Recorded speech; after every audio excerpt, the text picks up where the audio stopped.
Good morning, good evening, good afternoon, welcome back on our online platform science with AB Sharma. Friends, कल अपन ने chapter number 1 जो था blood circulatory system का वो कंप्लीट कर लिया था। आज अपन चैप्टर नंबर 2 कंप्लीट करने वाले हैं। कल अपन ने आरबीसी के बारे में पढ़ा था, थोड़ा बहुत डब्ल्यूबीसी के बारे में पढ़ा था, और अपन ने थोड़ी बहुत जो ब्लड की प्रॉपर्टीज़ थी उसके बारे में पढ़ा था, और हीमोग्लोबिन की जो प्रॉपर्टीज़ थी अपन ने कल उसके बारे में कंप्लीटली कर लिया था। आज अपन डब्ल्यूबीसी, प्लेटलेट्स वगैरह पढ़ेंगे, और उसके बाद में कंप्लीटली बताऊंगा मैं आपको कोई एक बीमारी होती है इरिथ्रोब्लास्टोसिस वगैरह, वो भी आज अपने कंप्लीट हो जाएगी। उसके बाद में अपन पढ़ेंगे अगर मम्मी का या मदर का जो ब्लड ग्रुप है वो ये है और फादर का ये है, तो जो होने वाली संतान है उसका पॉसिबल ब्लड ग्रुप कौन सा होगा, इम्पॉसिबल ब्लड ग्रुप कौन सा होगा। आज अपन ये सब कुछ कंप्लीट करेंगे। क्लियर है फ्रेंड्स? तो अपन स्टार्ट करते हैं अपना जो नया चैप्टर है, chapter number 2, blood circulatory system. Hello friends, तो कल अपन जो चैप्टर जो चैप्टर का अपन पार्ट 1 देख चुके थे, वो देख चुके थे ब्लड सर्कुलेशन का चैप्टर नंबर 1। आज अपन ब्लड सर्कुलेशन सिस्टम का चैप्टर नंबर 2 देखने वाले हैं। कल हमने आरबीसी का जो परिपक्वन कहाँ पे होता है वहाँ तक कंप्लीट कर लिया था। आज अपन करेंगे डब्ल्यूबीसी के जो प्रकार होते हैं वो क्या होते हैं। कल अपन ने क्या कर लिया था, डब्ल्यूबीसी के परिपक्वन तक कंप्लीट कर लिया था। आज अपन देखेंगे डब्ल्यूबीसी के प्रकार। ठीक है सर? तो डब्ल्यूबीसी जो है वो टोटली कितने प्रकार की होती है, अब ये देखते हैं। तो डब्ल्यूबीसी टोटली 5 प्रकार की होती है, 5 टाइप्स।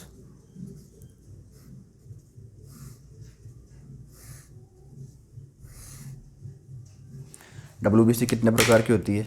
5 प्रकार की होती है। कौन कौन सी होती है देखे जाओ। सबसे पहली जो होती है वो होती है बेसोफिल्स। कौन सी होती है? बेसोफिल्स। दूसरी होती है न्यूट्रोफिल्स। दूसरी कौन सी होती है? न्यूट्रोफिल्स। तीसरी होती है इयासिनोफिल्स। तीसरी होती है इयासिनोफिल्स। फोर्थ नंबर की होती है मोनोसाइट। कौन सी होती है? मोनोसाइट। और फिफ्थ नंबर की होती है लिम्फोसाइट। कौन सी होती है? लिम्फोसाइट। डब्ल्यूबीसी जो होती है टोटली 5 प्रकार की होती है। कितने प्रकार की होती है? 5 प्रकार की होती है।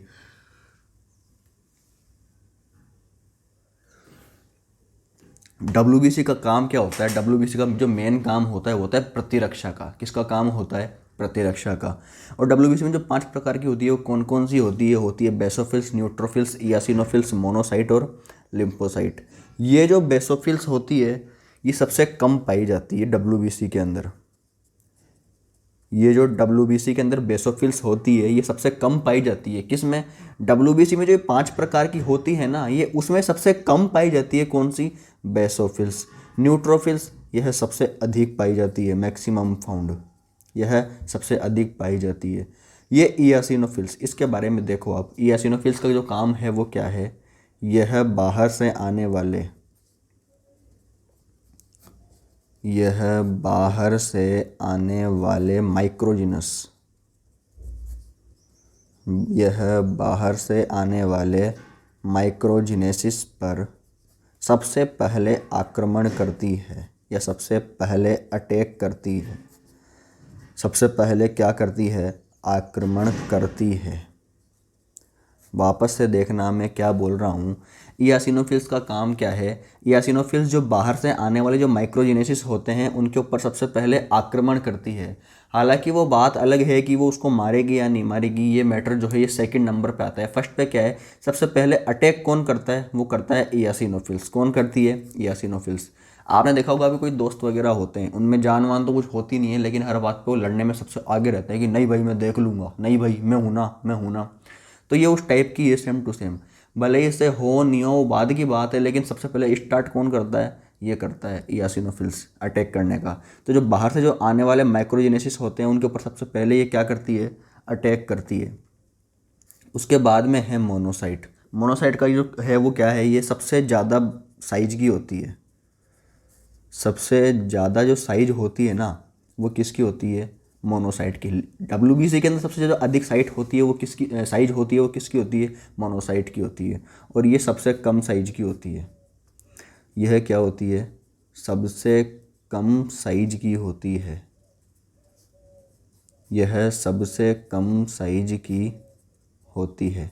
अब ध्यान रखना, बेसोफिल्स क्या है, सबसे कम पाई जाती है, और ये क्या है, सबसे कम साइज की होती है। दोनों में डिफरेंस समझ पा रहे हो ना, दोनों में पहले डिफरेंस क्रिएट करो। बेसोफिल्स क्या करती है, बेसोफिल्स सबसे कम पाई जाती है, और जो न्यूट्रोफिल्स है ये डब्ल्यूबीसी के अंदर सबसे अधिक पाई जाती है। और जो मोनोसाइट है ये सबसे ज़्यादा साइज की होती है, और जो लिम्फोसाइट होती है सबसे कम साइज की होती है। दोनों में डिफरेंस सही से क्रिएट करना और याद करना, देख लेना। और जो इयासिनोफिल्स है, और ये जो इयासिनोफिल्स है ये क्या है, बाहर से आने वाले जो माइक्रोजेनेसिस होते हैं उनके ऊपर सबसे पहले क्या करती है, आक्रमण करती है। क्या करती है, आक्रमण करती है। ये क्या थे, ये थे डब्ल्यूबीसी के प्रकार। क्या थे सर, ये डब्ल्यूबीसी के प्रकार। अब देखो आगे, देखो ये जो लिम्फोसाइट होती है, क्या ये लिम्फोसाइट होती है, ये अगेन दो प्रकार की होती है। मैं यहाँ पे लिख देता हूँ, ये जो लिम्फोसाइट होती है यह अगेन दो प्रकार की होती है। कितने प्रकार की होती है, दो प्रकार की होती है। कौन कौन सी होती है, एक तो होती है बी लिम्फोसाइट और एक होती है टी लिम्फोसाइट। एक तो होती है बी लिम्फोसाइट और एक होती है टी लिम्फोसाइट। और इस T1 के अंदर भी बहुत सारे होते हैं, T1 T2 T3 T4, इस प्रकार की क्या पाई जाती है, लिम्फोसाइट। तो एक चीज़ लिखना, नोट डाल के लिखना कि T4 लिम्फोसाइट की संख्या में वृद्धि होने से, T4 लिम्फोसाइट की संख्या में वृद्धि होने से ल्यूकेमिया नामक बीमारी हो जाती है। T4 लिम्फोसाइट की वृद्धि होने से ल्यूकेमिया नामक बीमारी हो जाती है। कौन सी, ल्यूकेमिया नामक बीमारी हो जाती है। ये जो ल्यूकेमिया है इसी का दूसरा नाम है ब्लड कैंसर। क्या है, ब्लड कैंसर। क्लियर है, ये जो ल्यूकेमिया है इसका दूसरा नाम क्या है, ब्लड कैंसर। ये ध्यान रखना, ब्लड कैंसर में ट्यूमर नहीं बनता, ब्लड कैंसर में ट्यूमर नहीं बनता। ब्लड कैंसर ही एक ऐसा कैंसर है जिसके अंदर ट्यूमर नहीं बनता। बाकी जितने भी कैंसर होते हैं उन सभी में ट्यूमर बनता है, उन सभी में क्या बनता है, ट्यूमर बनता है। तो थोड़ी ध्यान रखने की बात है कि जो ब्लड कैंसर है इसके अंदर क्या नहीं बनता है, इसमें ट्यूमर नहीं बनता है। एक चीज़ और इम्पोर्टेंट है वो ध्यान रखनी है आपको, वो है आरबीसी और जो डब्ल्यूबीसी है वो किस रेशो में पाई जाती है। आरबीसी और जो डब्ल्यूबीसी है उन दोनों का जो रेशो या अनुपात है वो क्या है, तो इन दोनों का जो रेशो या अनुपात है वो है 600:1। कितना है, 600:1। आरबीसी और जो डब्ल्यूबीसी का जो रेशो है वो कितना है, 600:1। क्लियर है फ्रेंड्स, ये अपने डब्ल्यूबीसी क्या हो चुकी है, कंप्लीट हो चुकी है। इसके बाद में अपन अब पढ़ेंगे प्लेटलेट्स के बारे में। किसके बारे में पढ़ेंगे, प्लेटलेट्स या बिंबाणु। प्लेटलेट्स को हिंदी में क्या बोलते हैं, प्लेटलेट्स को हिंदी में बोलते हैं बिंबाणु। क्लियर है फ्रेंड्स, तो अपन देखते हैं अब किसके बारे में, प्लेटलेट्स के बारे में। प्लेटलेट्स का जो नाम होता है, वापस से सीक्वेंस सबका ध्यान रखना है। अपन ने पहले आरबीसी के बारे में क्या पढ़ा था, आरबीसी के बारे में सबसे पहले अपन ने उसका नाम देखा था। क्या देखा था, नाम। डब्ल्यूबीसी के अंदर भी क्या देखा था, उसका नाम देखा था। उसका नाम था एरिथ्रोसाइट, डब्ल्यूबीसी का नाम था ल्यूकोसाइट, और इसका जो नाम है, इसका जो नाम क्या है, थ्रोम्बोसाइट। क्या नाम है, थ्रोम्बोसाइट। समझ में आ रही है मैं क्या बोल रहा हूँ, वापस से सीक्वेंस ध्यान रखना है। आरबीसी का जो नाम था वो क्या था, एरिथ्रोसाइट। डब्ल्यूबीसी का क्या था, ल्यूकोसाइट। इसका जो नाम है वो क्या है, थ्रोम्बोसाइट। अब इसके बाद में इसका जो निर्माण है वो कहाँ पे होता है, इसका जो निर्माण है वो कहाँ पे होता है, तो ये भी होता है पीली अस्थि मज्जा में। किस में होता है, पीली अस्थि मज्जा में। प्लेटलेट्स का निर्माण भी कहाँ पे होता है, पीली अस्थि मज्जा में। और इसकी जो मृत्यु है वो कहाँ पे होती है, इसकी मृत्यु भी सर सिर्फ प्लीहा में होती है। कहाँ पे होती है, प्लीहा या स्प्लीन में होती है। ठीक है, इसका जीवन काल है वो कितना होता है, इसका जो जीवन काल है वो कितना होता है, तो प्लेटलेट्स का जो जीवन काल होता है वो होता है लगभग 7 से 10 दिनों का। कितने दिनों का, 7 से 10 दिनों का। उसके बाद में इसकी संख्या कितनी होती है, क्वेश्चन बनता है कि इसकी जो संख्या है वो कितनी होती है, तो वो होती है 1.5 लाख से लगभग 4.5 लाख के समथिंग, 1.5 लाख से 4.5 लाख के समथिंग। लेकिन वापस से वही चीज़ ध्यान रखनी है जो मैं पहले कहा था, आरबीसी, डब्ल्यूबीसी और प्लेटलेट्स को जो मेज़र किया जाएगा वो किया जाएगा पर 1 ml में, पर 1 ml में। और जो हीमोग्लोबिन है उसे मेज़र किया जाएगा पर 100 ml में। कितने ml में? पर 100 ml में। क्लियर है फ्रेंड्स, समझ में आई? ये चल रहा है अपना प्लेटलेट्स। अब देखो इसका जो कार्य है वो क्या है। प्लेटलेट्स का जो मेन कार्य है वो क्या है? रक्त का थक्का जमाना। किसका है? रक्त का थक्का जमाना।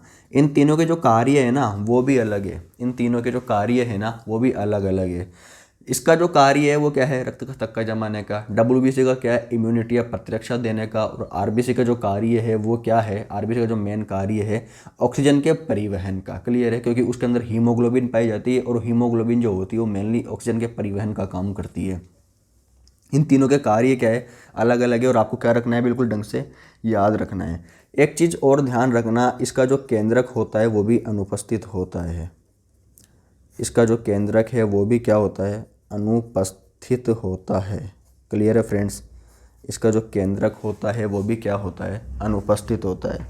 इसके बाद में इसका जो केंद्रक होता है वो भी क्या होता है? अनुपस्थित होता है। इसके बाद में नेक्स्ट टॉपिक है वो है रक्त का थक्का। इसके बाद में जो नेक्स्ट टॉपिक है वो है रक्त का थक्का। रक्त का थक्का कैसे जमता है अपने को ये देखना है।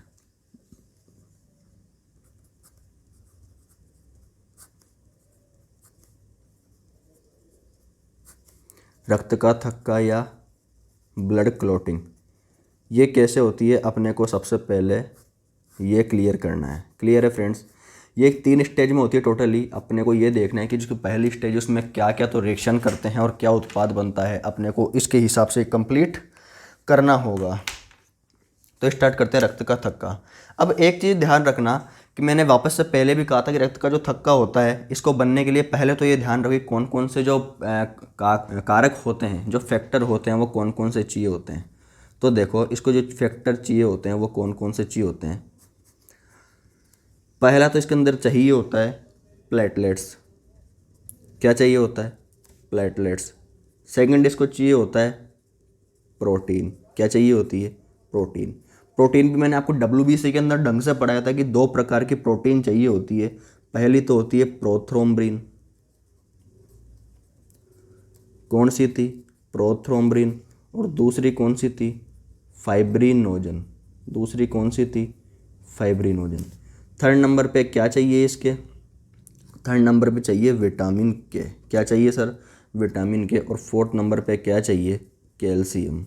क्या चाहिए? कैल्शियम। ये चारों चीज़ें क्या करती है? ब्लड क्लॉटिंग का निर्माण करती है। किसका निर्माण करती है? ब्लड क्लॉटिंग का। जैसे ही आपकी कोई चोट वगैरह लगती है, जैसे ही आपकी कोई चोट वगैरह लगती है तो जो ब्लड क्लॉटिंग होती है वो कैसे होती है, इसका एक पूरा लंबा चौड़ा अपना एक प्रोसेस होता है। क्या होता है? प्रोसेस होता है। कितने स्टेप में होता है ये? 3 स्टेप में कंप्लीट होता है। कितने स्टेप में होता है सर? 3 स्टेप्स में होता है। अपन पहले देखते हैं अपनी प्रथम स्टेज।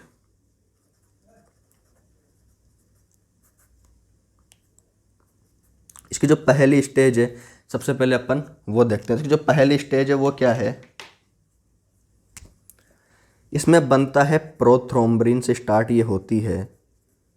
प्रोथ्रोम्ब्रिन किस में पाई जाती है? वापस से बताना। प्रोथ्रोम्ब्रिन डब्ल्यूबीसी के अंदर पाई जाती है। प्रोथ्रोम्ब्रिन के साथ में क्या मिलता है? थ्रोम्बोप्लास्टिन। प्रोथ्रोम्ब्रिन के साथ में क्या मिलता है? थ्रोम्बोप्लास्टिन। और थ्रोम्बोप्लास्टिन के साथ में क्या मिलता है? कैल्शियम। क्या मिलता है सर? कैल्शियम। इसके बाद में एक प्रोडक्ट बनता है। क्या बनता है? एक प्रोडक्ट बनता है। इसे अपन बोलते हैं थ्रोम्ब्रिन। क्या बोलते हैं? थ्रोम्ब्रिन। वापस से देखना,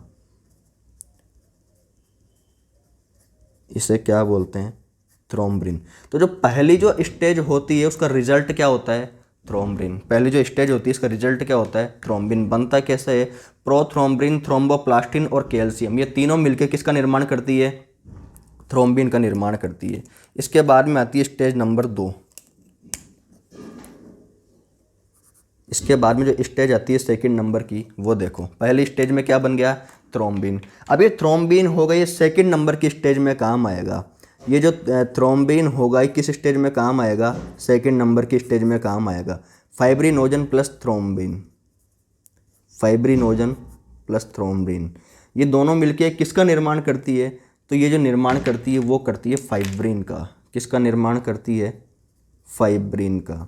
इससे जो प्रोडक्ट बनेगा वो क्या बनेगा, फाइब्रिन बनेगा। उसके बाद में जो स्टेज है थर्ड नंबर की, इसके बाद में जो स्टेज है थर्ड नंबर की, इसके अंदर क्या बनेगा, इसके अंदर जो ये फाइब्रिन बनेगा ना, एक तो ये काम आएगा, और ये जो फाइब्रिन के साथ में क्या काम आएगा, प्लेटलेट्स। क्या काम आएगा, प्लेटलेट्स। ये देखो प्लेटलेट्स। तो जैसे ये प्लेटलेट्स की जो तीनों स्टेज है ये कंप्लीट होगी, तो फिर अपने शरीर में क्या हो जाएगा, ब्लड क्लॉट हो जाएगा। क्या हो जाएगा, ब्लड क्लॉट हो जाएगा, रक्त का थक्का बन जाएगा। रक्त का थक्का जो होगा वो जम जाएगा। क्लियर है फ्रेंड्स, समझ में आ गई बात इतनी आपको।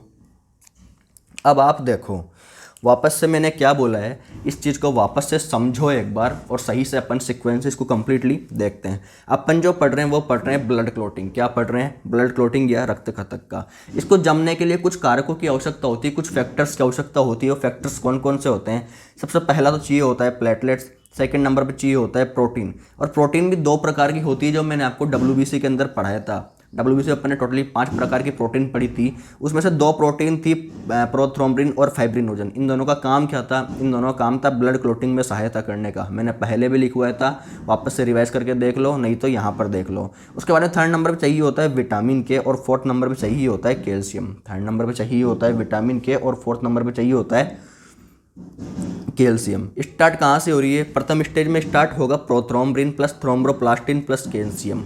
Prothrombin plus thromboplastin plus calcium. अब एक चीज़ ध्यान रखो, मैंने आपको लिखा है कि जो ब्लड क्लॉटिंग जो होती है उसके अंदर 2 प्रकार के प्रोटीन चाहिए होते हैं, प्रोथ्रोम्बिन और फाइब्रिनोजन। ये दोनों ही प्रोटीन काफ़ी इंपॉर्टेंट है, ये दोनों ही प्रोटीन काफ़ी इंपॉर्टेंट है। लेकिन आपसे एग्जाम के अंदर पूछ ले कि बताओ इन दोनों में से भी जो इंपॉर्टेंट है वो कौन सा है। अगर आपसे एग्जाम में पूछ ले कि इन दोनों में भी बताओ कि इंपॉर्टेंट कौन सा है, या फिर महत्वपूर्ण कौन सा है, या स्टार्ट कौन कर रहा है, तो एक चीज़ ध्यान रखो, इंपॉर्टेंट तो दोनों ही है, लेकिन बताओ जो क्रिया है वो स्टार्ट कौन कर रहा है ब्लड क्लॉटिंग की। जो पहली फेज है उसके अंदर स्टार्टिंग कौन कर रहा है, तो वो कर रहा है प्रोथ्रोम्बिन। हालांकि ऐसा नहीं है कि दूसरा इंपॉर्टेंट नहीं है, अगर दूसरा इंपॉर्टेंट नहीं होगा तो फिर ये जो दूसरी स्टेज है वो कंप्लीट ही नहीं होगी ना, तो फिर ब्लड क्लॉट होगा ही नहीं।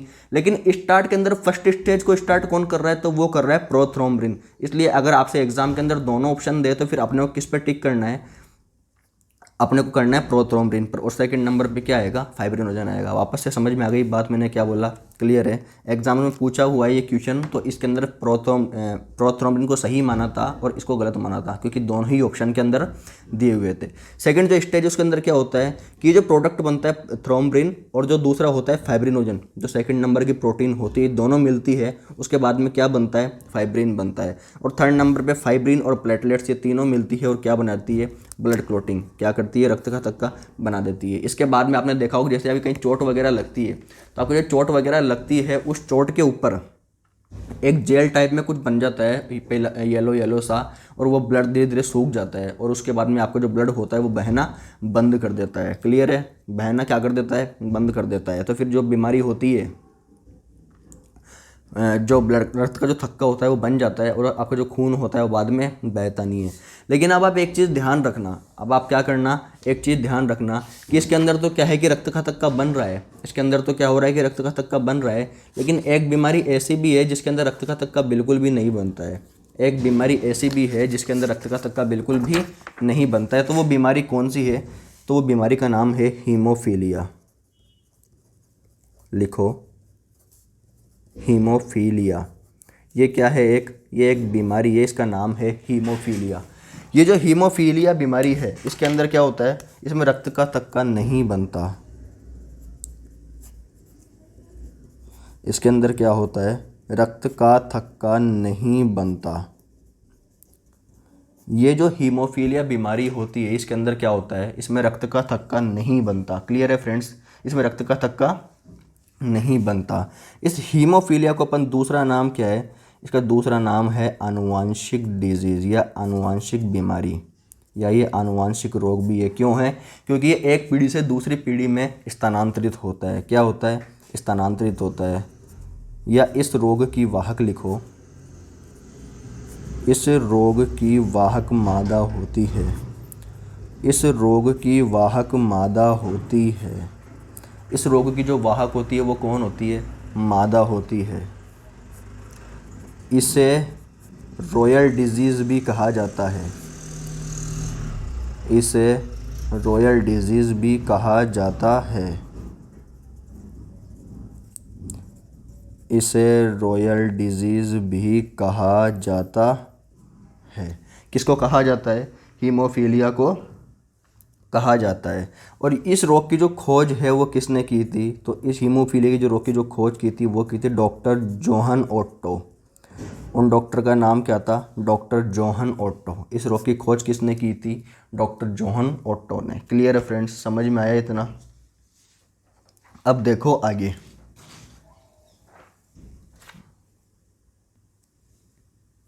अब देखते हैं रक्त के कुछ महत्वपूर्ण तथ्य, वो भी काफ़ी इम्पोर्टेंट है।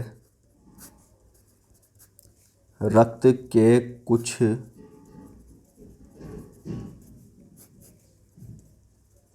महत्वपूर्ण तथ्य, रक्त के कुछ महत्वपूर्ण तथ्य। तो देखो कौन कौन से हैं। पहला जो है वो ये है कि एक यूनिट ब्लड में कितना ब्लड होता है। सबसे पहली बात तो ये है, अपन जब ब्लड डोनेट करके आते हैं ना, कि मैंने 1 यूनिट ब्लड दे दिया, मैंने 2 यूनिट ब्लड डोनेट किया है, तो 1 यूनिट ब्लड में कितना होता है। तो अपने को सबसे पहले ये ध्यान रखना है कि 1 यूनिट ब्लड में, 1 यूनिट रक्त में 350 ml रक्त होता है। कितना होता है? 350 ml रक्त होता है। लेकिन ये सिर्फ इंडिया में होता है, ये ध्यान रखना, ये सिर्फ इंडिया में होता है। अगर अपन अदर कंट्री की बात करें, अगर अपन अदर कंट्री की बात करें तो उसमें कितना होता है? 450 ml होता है। अगर आपको लगी नहीं साहब को तो गोरों को खून दे के आना है, मैं तो अंग्रेजों को खून दूंगा, साले खून चूस लेंगे 100 ml, ज़्यादा ध्यान रखना। तो जो अदर कंट्री है उनमें कितना होता है? 450 ml होता है, और इंडिया में कितना होता है? 350 ml होता है। ब्लड बैंक में देखो, ब्लड बैंक में रक्त को 42 दिनों तक रखा जाता है। ब्लड बैंक में रक्त को 42 दिनों तक रखा जाता है। ब्लड बैंक में रक्त को 4 डिग्री सेल्सियस तापमान पर रखा जाता है। 4 डिग्री सेल्सियस तापमान पर रखा जाता है। इम्पोर्टेंट है, ध्यान रखना, कितने डिग्री सेल्सियस पर? 4 डिग्री सेल्सियस तापमान पर रखा जाता है। ब्लड डोनेशन के अंदर वापस से एक चीज़ ध्यान रखना, ब्लड डोनेशन में कम से कम 3 माह का गैप होना चाहिए। कम से कम 3 माह का गैप या अंतर ज़रूरी है। ये सजेशन के तौर पे बताया जाता है कि कम से कम 3 महीने का गैप तो होना ही चाहिए, ठीक है। उसके बाद में एक चीज़ ध्यान रखो, रक्त को ख़राब होने से बचाने के लिए, ये थोड़ा इम्पोर्टेंट है, रक्त को ख़राब होने से बचाने के लिए, रक्त को ख़राब होने से बचाने के लिए, रक्त को ख़राब होने से बचाने के लिए एक बैग रखा जाता है। क्या रखा जाता है? एक बैग रखा जाता है। उस बैग के अंदर 3 प्रकार के केमिकल मिले होते हैं। कितने प्रकार के केमिकल मिले होते हैं? 3 प्रकार के केमिकल मिले होते हैं। वो कौन कौन से होते हैं? पहला तो होता है sodium citrate, sodium citrate, sodium citrate. Second number पे होता है सोडियम डेक्सट्रैक्ट,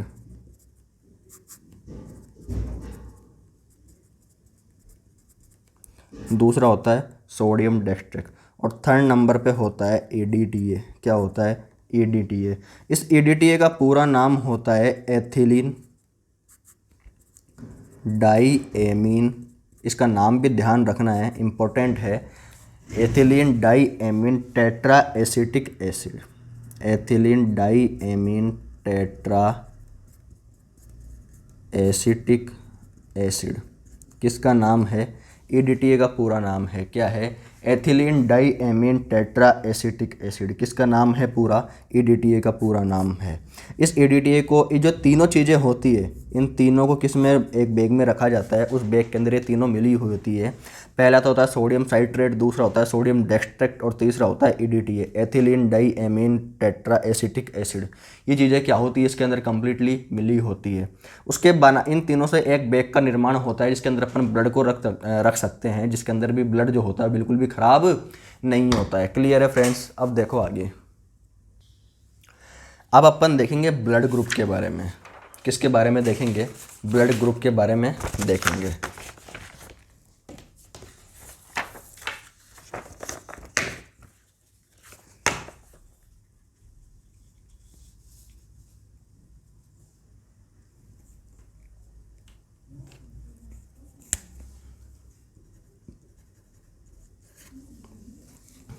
रक्त समूह है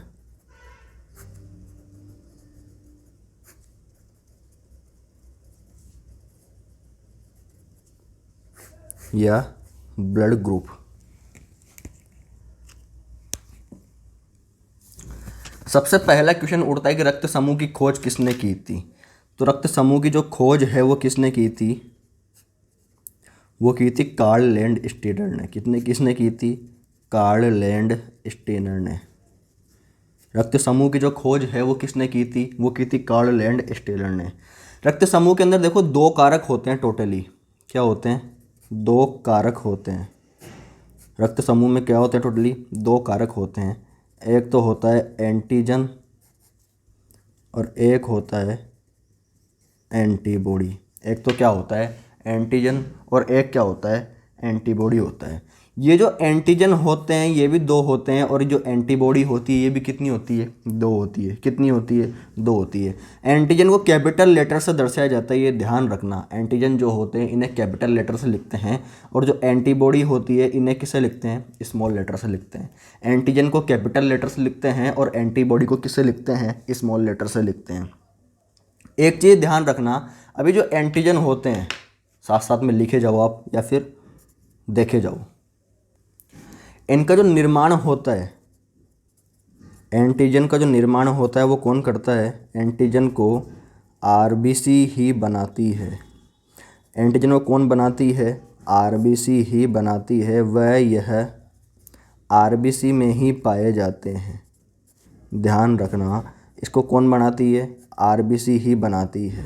कौन बनाती है इसको? RBC। और पाए भी किस में जाते हैं? RBC में ही पाए जाते हैं। लेकिन एंटीबॉडी है, एंटीबॉडी को बनाता तो कौन है? WBC। कौन बनाता है? WBC बनाती है। और यह पाए किस में जाते हैं? यह प्लाज्मा में पाए जाते हैं। किस में पाए जाते हैं?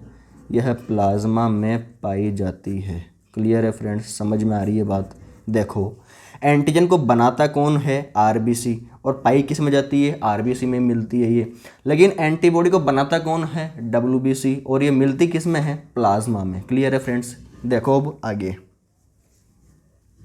मैं एक चार्ट बनाऊंगा, उस चार्ट को आप सही से देखते रहना और प्रिंट आउट अगर निकलवाओ जब तो फिर बनाना मत। अगर साथ साथ मेरे नोट्स लिख रहे हो तो फिर बना लेना। देखो,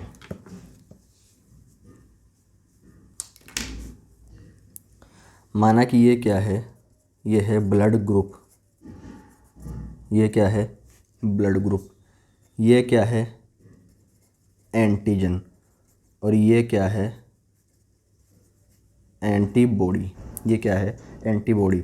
माना किसी का ब्लड ग्रुप A है और किसी का ब्लड ग्रुप B है, किसी का AB है और किसी का O है। ब्लड ग्रुप कितने प्रकार के होते हैं? 4 प्रकार के होते हैं। कौन कौन से होते हैं? A, B, AB और O। ब्लड ग्रुप कितने प्रकार के होते हैं? 4 प्रकार के होते हैं। कौन कौन से होते हैं? A, B, AB और O। ये 4 प्रकार के टोटली ब्लड ग्रुप पाए जाते हैं। तो जो एंटीजन है, ब्लड ग्रुप अगर कैपिटल A है, अगर ब्लड ग्रुप A है तो उसके अंदर जो एंटीजन होगा वो भी कौन सा होगा? Capital A। एंटीजन को हमेशा कैपिटल लेटर से दर्शाया जाता है, ध्यान रखना। लेकिन इसके अंदर जो एंटीबॉडी होगी, इनके अंदर जो एंटीबॉडी होगी वो विपरीत होगी, वो कौन सी होगी? Small B. कौन सी होगी? Small B. अगर बी के अंदर देखा जाए तो एंटीजन कौन सा होगा? बी, लेकिन एंटीबॉडी कौन सी होगी? ए होगी। इसके अंदर क्या होगा? A B. एंटीजन कौन सा होगा इसका? ए बी होगा। इसके अंदर ध्यान रखना, इसमें जो एंटीबॉडी होती है ये एब्सेंट होती है। इसके अंदर जो एंटीबॉडी होती है वो क्या होती है? एब्सेंट होती है। क्लियर है फ्रेंड्स? वापस से यही देखो नेक्स्ट नंबर पे, अगर कोई का ब्लड ग्रुप ए ओ है, अगर किसी का ब्लड ग्रुप है अगर वो ओ है, तो उसके अंदर जो एंटीजन होगा इस बार वो एब्सेंट होगा, और जो एंटीबॉडी होगी वो कौन सी होगी? ए बी होगी। वापस से समझ में आ रही है मेरी बात? नहीं आ रही है? वापस से देखो, ब्लड ग्रुप कितने प्रकार के होते हैं? 4 प्रकार के होते हैं। ए बी और ओ, ये 4 प्रकार के क्या पाए जाते हैं? ब्लड ग्रुप पाए जाते हैं। एंटीजन को हमेशा कैपिटल लेटर से दर्शाया जाता है और एंटीबॉडी को हमेशा स्मॉल लेटर से दर्शाया जाता है। एक चीज़ ध्यान रखना, एंटीजन तो ब्लड ग्रुप के समान ही होती है, लेकिन जो एंटीबॉडी होती है वो किसके होती है? एक दूसरे के अपोजिट होती है। कैसी होती है? अपोजिट होती है। अगर किसी का ब्लड ग्रुप ए है तो उसके अंदर जो एंटीजन पाया जाएगा वो कौन सा पाया जाएगा? ए पाया जाएगा। लेकिन एंटीबॉडी कौन सी पाई जाएगी? बी पाई जाएगी। बी के अंदर एंटीजन कौन सा होगा? बी होगा, और एंटीबॉडी कौन सी होगी? ए होगी। और ए बी के अंदर एंटीजन कौन सा होगा? ए बी होगा, और एंटीबॉडी कौन सी होगी? अनुपस्थित होगी। इसके अंदर एंटीबॉडी क्या होगी? अनुपस्थित होगी। और ब्लड ग्रुप अगर किसी का ओ है तो उसके अंदर जो एंटीजन होगा वो क्या होगा? अनुपस्थित होगा, और एंटीबॉडी जो होगी वो कौन सी होगी? ए बी होगी। क्लियर है फ्रेंड्स? समझ में आई बात? अब देखो आगे, ये लगभग इसका चलो आप रेशो भी लिख लो, कौन सा कितना कितना परसेंट पाया जाता है। हालांकि एग्जाम में कई बार पूछा तो नहीं, लेकिन फिर भी ये जो 25% पाया जाता है ये है, ये 35% पाया जाता है, ये 10% के समथिंग पाया जाता है, लगभग 10%, और ये 30% के समथिंग पाया जाता है। ठीक है फ्रेंड्स? क्लियर है? इनका क्या होता है? रेशो होता है। अब एक चीज़ ध्यान रखना, मैं आपको लिखवा रहा हूँ वो,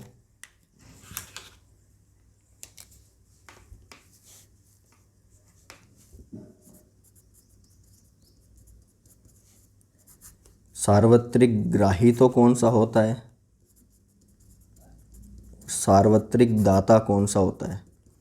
एक तो यूनिवर्सल डोनर और एक यूनिवर्सल एक्सेप्टर। सार्वत्रिक ग्राही तो कौन सा होता है, और सार्वत्रिक दाता कौन सा होता है? तो सार्वत्रिक जो ग्राही होता है वो तो होता है ए बी। कौन सा होता है? A B. और सार्वत्रिक जो दाता होता है वो कौन सा होता है? ओ। कौन सा होता है? ओ। क्लियर है फ्रेंड्स? अब देखो,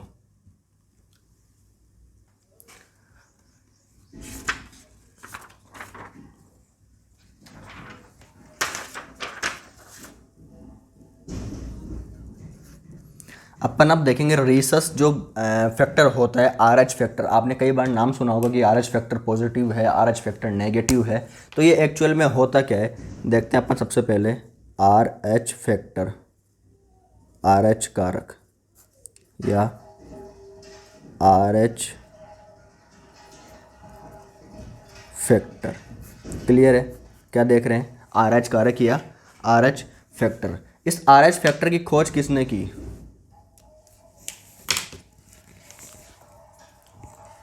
ये जो आर एच फैक्टर है इसकी खोज है वो किसने की थी? तो आर एच फैक्टर की खोज की थी कार्ल लैंडस्टीलर ने। इसी ने इसकी खोज की थी। किसने की थी? कार्ल लैंडस्टीलर ने ही की थी। आर एच फैक्टर की खोज किसने की थी? कार्ल लैंडस्टीलर ने की थी। और ब्लड ग्रुप की खोज भी किसने की थी? वो भी इसी ने की थी। किसने? कार्ल लैंडस्टीलर ने ही की थी। इसके बाद में एक चीज़ और ध्यान रखना, इसका जो नाम था वो था वीनर। वीनर ने भी की थी। इन दोनों ने मिलकर इसकी खोज की थी। किसके की थी? रीसस नाम का एक बंदर था, उसके ऊपर इन्होंने क्या की थी? खोज की थी। उस बंदर का नाम क्या था? लिख लो, मकाका रीसस। मकाका रीसस बंदर में की थी। किस में की थी? मकाका रीसस बंदर में की थी। अगर उसके अंदर उसके जो ब्लड ग्रुप है उसके अंदर अगर आर एच फैक्टर, अगर आर एच जो कारक है अगर वो उपस्थित होगा, अगर उसके अंदर जो आर एच कारक है उपस्थित होगा तो वो कैसा होगा? आर एच पॉजिटिव होगा। कैसा होगा? आर एच पॉजिटिव होगा। और अगर उसके अंदर आर एच कारक, उसके अंदर यदि आर एच कारक अनुपस्थित होगा, यदि उसके अंदर आर एच कारक अनुपस्थित होगा तो उसके अंदर जो फैक्टर होगा वो कौन सा होगा? आर एच नेगेटिव होगा। कौन सा होगा? नेगेटिव होगा। क्लियर है फ्रेंड्स। अगर RH कारक उपस्थित है, RH फैक्टर उपस्थित है तो वो RH पॉजिटिव होगा, वरना वो कैसा होगा, RH नेगेटिव होगा। क्लियर है। अब इसके बाद में एक चीज़ है वो ध्यान रखने की है, काफ़ी बार वो क्वेश्चन पूछा गया है कि कौन तो इनमें से ब्लड किसको दे सकता है और किसको नहीं दे सकता है। तो एक चीज़ ध्यान रखना, अगर कोई RH पॉजिटिव है, अगर कोई RH पॉजिटिव है तो वो किसे ब्लड दे सकता है। तो ध्यान रखना, अगर RH पॉजिटिव है तो वो RH पॉजिटिव को ब्लड दे सकता है। अगर वो RH पॉजिटिव है तो RH पॉजिटिव को वो क्या कर सकता है, ब्लड दे सकता है। लेकिन अगर वो RH नेगेटिव है, अगर वो RH नेगेटिव है तो वो किसको नहीं दे सकता, RH भी पॉजिटिव है, वो किसको नहीं दे सकता, वो नेगेटिव को ब्लड नहीं दे सकता। वापस से मैं क्या बोल रहा हूँ, ध्यान से सुनना। RH जो पॉजिटिव होता है वो पॉजिटिव को तो दे सकता है, पर जो RH पॉजिटिव होता है वो RH नेगेटिव को नहीं दे सकता, RH नेगेटिव को नहीं दे सकता। लेकिन अगर मान लो किसी का RH नेगेटिव है, यदि किसी का RH नेगेटिव है तो वो किसे दे सकता है, तो नेगेटिव और पॉजिटिव दोनों को दे सकता है, नेगेटिव और पॉजिटिव दोनों को दे सकता है। वापस से पूरा सीक्वेंस अपन सही से समझते हैं। देखो, अगर किसी का RH पॉजिटिव है, अगर किसी का RH पॉजिटिव है,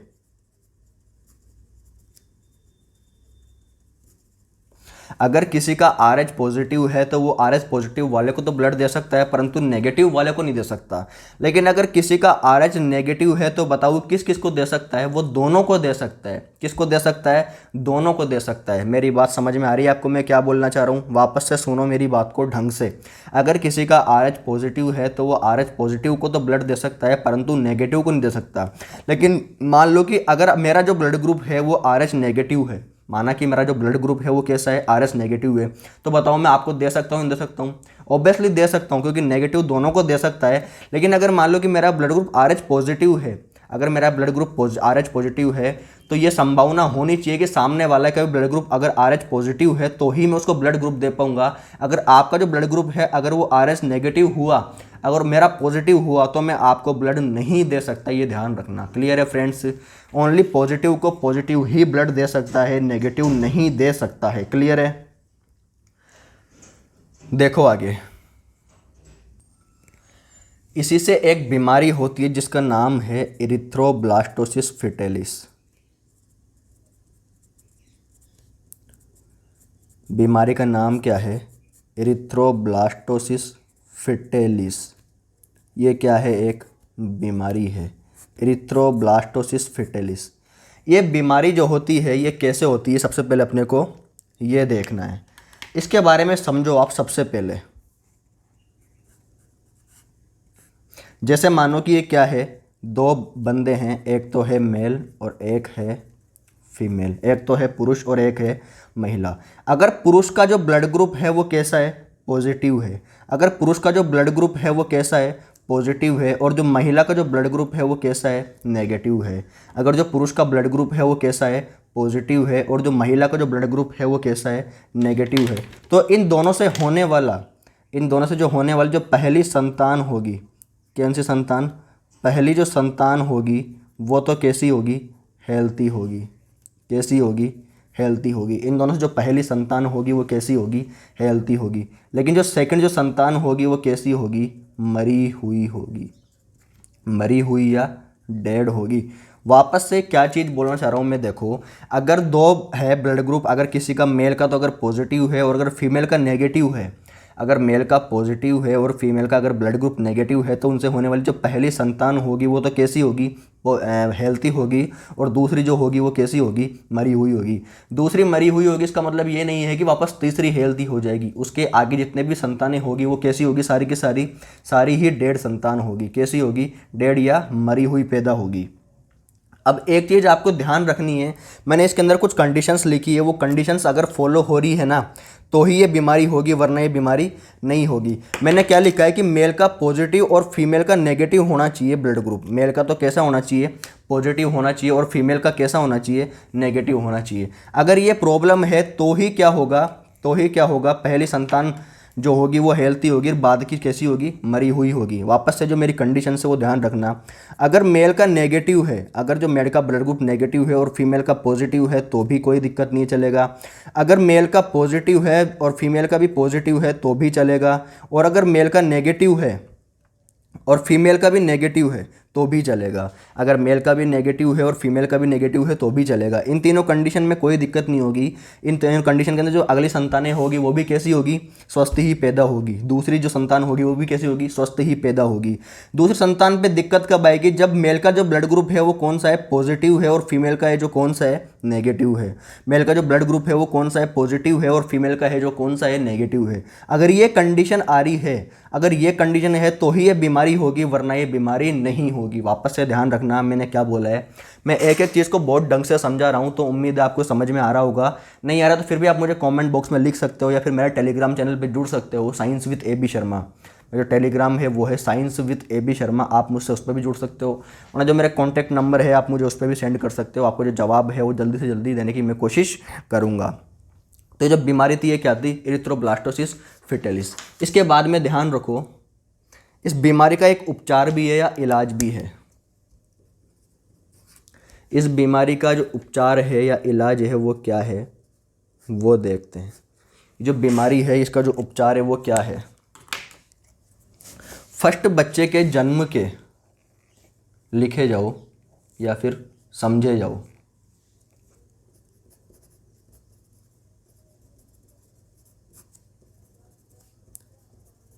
फर्स्ट बच्चे के जन्म के 72 घंटे के अंदर,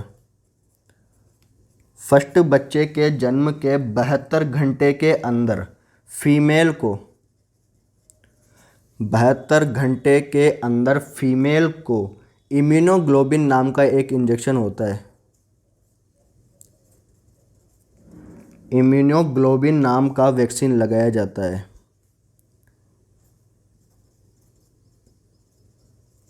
स्पेलिंग गलती हो सकती है, साइंस का स्टूडेंट हूँ या साइंस की फैकल्टी हूँ, इंग्लिश की नहीं हूँ, ठीक है। लगाई जाती है, किसकी लगाई जाती है, इम्यूनोग्लोबिन की वैक्सीन लगाई जाती है। इससे जो RH होता है, इससे जो RH कारक होता है वो क्या हो जाता है, न्यूट्रल हो जाता है। न्यूट्रल हो जाता है। इससे जो RH कारक होता है वो क्या होता है, न्यूट्रल हो जाता है। और फीमेल का इम्यून सिस्टम, और जो फीमेल होती है उसका जो इम्यून सिस्टम होता है वो क्या हो जाता है, रिकवर हो जाता है। फीमेल का जो इम्यून सिस्टम होता है वो क्या हो जाता है, रिकवर हो जाता है। समझ में आ रही है बात मेरी क्या बोल रहा हूँ। इरिथ्रोब्लास्टोसिस का जो इलाज है वो क्या है, फर्स्ट बच्चे के जन्म के 72 घंटे के अंदर अंदर, ये ध्यान रखना 72 घंटे के अंदर ही ये लगना चाहिए। बाद में लगाओगे तो कोई मतलब निकलेगा नहीं निकलेगा। एक जो वैक्सीन होती है उसका नाम क्या होता है, इम्यूनोग्लोबिन। क्या नाम होता है, इम्यूनोग्लोबिन। ये लगाई जाती है। उसके बाद में जो RH कारक होता है वो क्या हो जाता है, न्यूट्रल हो जाता है। कैसा होता है, न्यूट्रल हो जाता है। और जो फीमेल होती है उसका जो इम्यून सिस्टम होता है वो क्या हो जाता है, रिकवर हो जाता है। क्लियर है फ्रेंड्स, क्या हो जाता है, रिकवर हो जाता है। तो ये अपना जो RH कारक था ये कंप्लीट हो चुका है। इसके बाद में है अपना जो टॉपिक है नेक्स्ट, वो है हार्ट या हृदय।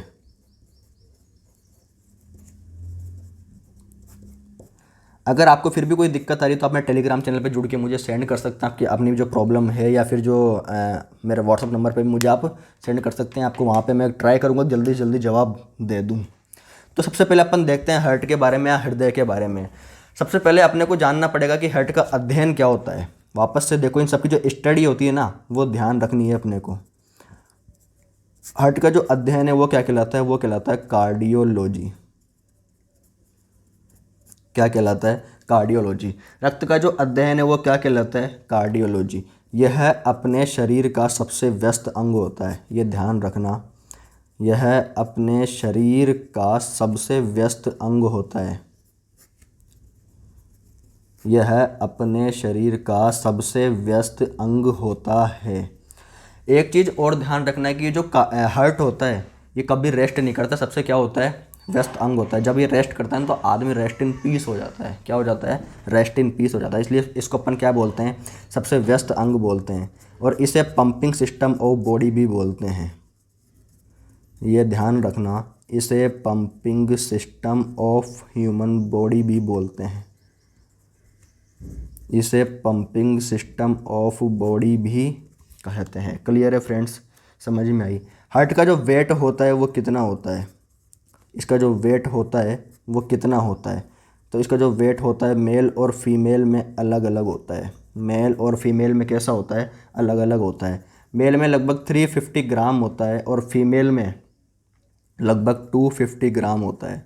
मेल में कितना होता है? 350 ग्राम होता है। आदमियों का दिल थोड़ा सा भारी होता है। कैसा होता है? थोड़ा सा भारी होता है। स्टडी ऑफ हार्ट किसे कहते हैं? कार्डियोलॉजी कहते हैं। और एक चीज़ और ध्यान रखना, हृदय के चारों ओर या हार्ट के चारों ओर, हृदय के चारों ओर एक खोल या आवरण पाया जाता है। क्या पाया जाता है? खोल या आवरण पाया जाता है। हृदय के चारों ओर एक आवरण पाया जाता है जिसे पेरिकार्डियम कहते हैं। जिसे क्या कहते हैं? पेरिकार्डियम कहते हैं।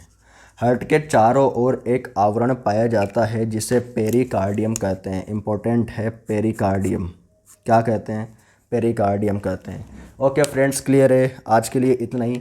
कल अपन पढ़ेंगे कि हार्ट जो होता है वो कितने प्रकार का होता है। मैमल्स में कैसा होता है, स्तनधारियों में कैसा होता है, मतलब स्तनधारी मतलब मैमल्स में कैसा होता है, उभयचर्या सरीसृप होते हैं उनके अंदर कैसा होता है।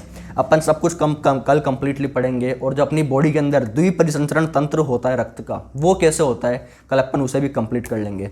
दोस्तों, अगर पढ़ाने का तरीका पसंद आया तो प्लीज़ इस वीडियो को लाइक शेयर एंड सब्सक्राइब जरूर किया कीजिए आप, क्योंकि मुझे भी सपोर्ट करो। इससे मुझे भी थोड़ी सी हेल्प मिलेगी और मुझ में भी उत्साह होगा। मैं आपके लिए ध्यान रखना कि साइंस तो इतनी भयंकर तरीके से कंप्लीट करवा दूंगा कि जो आप सोच भी नहीं सकते हो। इतने लेवल पर ले जाऊंगा साइंस को मैं, कहीं कोचिंग करने की आपको ज़रूरत नहीं पड़ेगी, ये मेरी गारंटी है। समझाऊंगा पूरा, ये भी मेरी जिम्मेदारी है। बस आप इस वीडियो को साथ साथ देखते रहो लास्ट तक। बस साथ साथ इस वीडियो को आप देखते रहो। क्लियर है फ्रेंड्स? ओके, तो स्टार्ट जो अपना चैप्टर था वो स्टार्ट हुआ था चैप्टर नंबर 2। WBC से अपन ने स्टार्ट किया था और अपन ने हार्ट के जो कुछ नॉर्मल बेसिक बातें हैं वो कंप्लीट कर लिए। इस बीच अपन ने प्लेटलेट्स वगैरह भी कंप्लीट कर लिया था और ब्लड क्लोटिंग कैसे होती है ये भी अपन ने आज देख ली थी। इसके बाद में कल अपन पढ़ेंगे कि हार्ट का जो द्विपरिसंचरण तंत्र होता है वो कैसे होता है, अपनी बॉडी में ब्लड कैसे घूमता है। काफ़ी इंपॉर्टेंट है, वो ध्यान रखना। वो मैं आपको बहुत ढंग से अच्छे से एक्सप्लेन करूँगा और इतने अच्छे से एक्सप्लेन करूँगा कि शायद आप कभी उसको दोबारा पढ़ने की आपको ज़रूरत भी नहीं पड़ेगी। क्लियर है फ्रेंड्स?